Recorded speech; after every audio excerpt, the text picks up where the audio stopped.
So let's talk about Liverpool now, and the build-up has been dominated by whether Mohamed Salah will be fit for this one. But the good news, is he trained, right? He trains, well.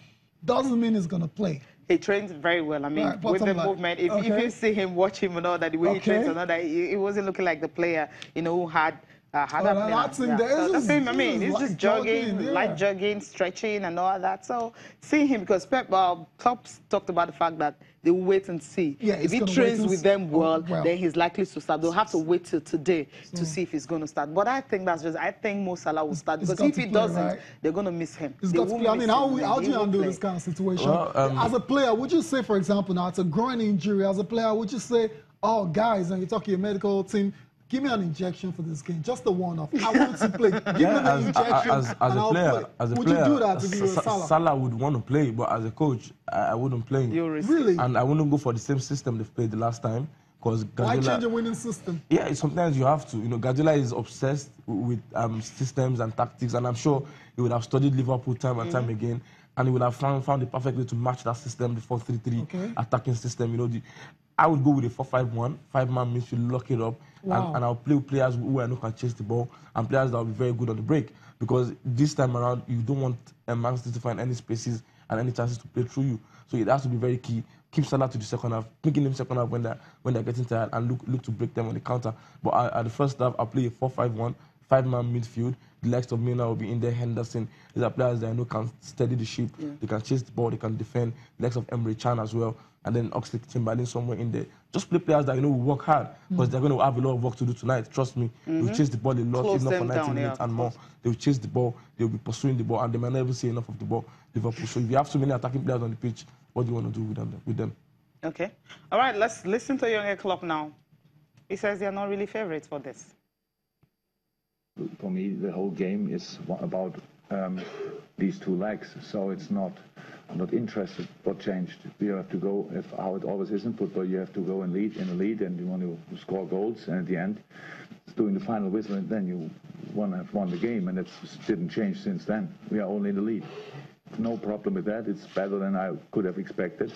But we all know, and I think you all know, that there is still a lot of work to do, and that's why we are here, and not thinking about who is now favorite or whatever. It's all about going the next round. I don't think that Barcelona thinks they are already through against Rome, because that's football. You have always the chance to respond. You have always the chance to strike back, and that's what City has the chance to, and we have the chance to play again really, really good and to win the game.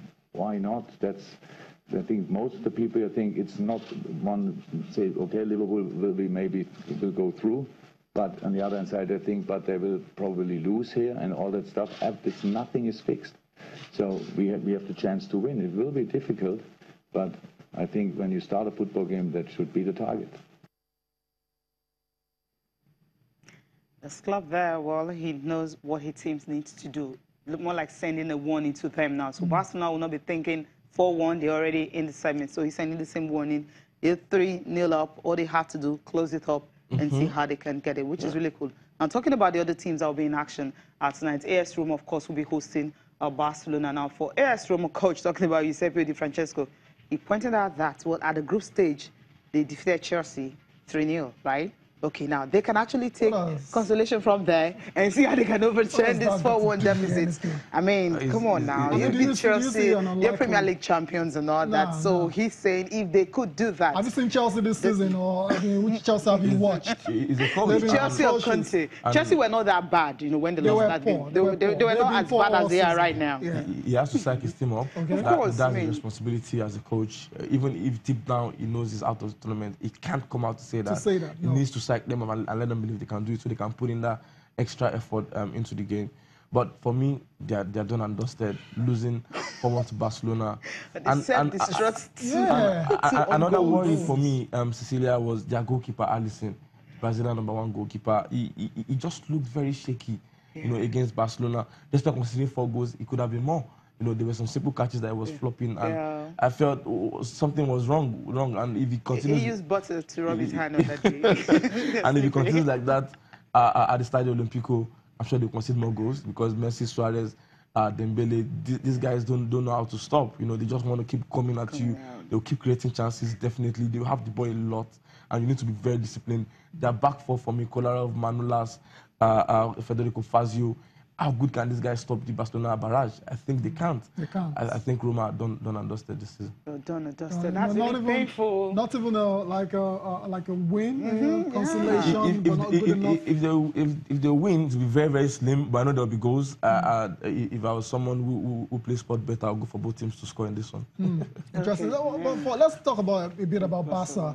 Now, Barca having a fantastic season on their own front. How many games of La Liga? And they haven't lost in 38 games. Ridiculous. Yeah, that's a new record. Wow. And who would have thought someone like their new coach, Valverde, when he came, with the way he looked, you know, it just looked like, was he in control? It looked like it was idolizing Messi. You know, he was trying to get used to, coaching Messi. But now he's used to him now. It's amazing. It's good to see him still, well-grounded, saying you can't take anything for granted in this time. And he's bringing in the right players as well. You know, likes of Coutinho, Dembele, Mina.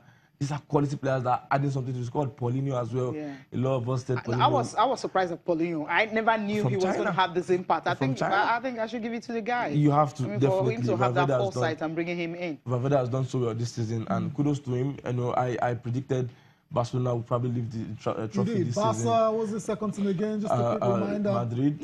No, it was Bayern. Yeah, Bayern and Madrid. Yeah. And I think Barcelona are still favourite. You know, their players are fit, they are happy. Look at them. Training as a unit, and this is what you want in any squad. You know, the harmony in the team is out of this world. You can see Suarez always has Messi's back, you know, and Messi has Coutinho's back. You know, it's good to see that in the team. We don't normally do this to you, but you've kind of done it to yourself already. You said it's done and dusted for AS Roma, right? Yeah. What about the big one, Liverpool City? Is there a comeback, or is it done? That's probably the most difficult game to predict, you know. But I'll stick my neck out. I'm a Pep disciple. Wow. Yeah, and I have to stick by my mentor. And I just think they can pull it off. It might be extra time, but I think they can pull it off. You know, I'm sticking my neck out for Pep Guardiola. Wow, that's some shout to see. He's going with Pep Guardiola on this one.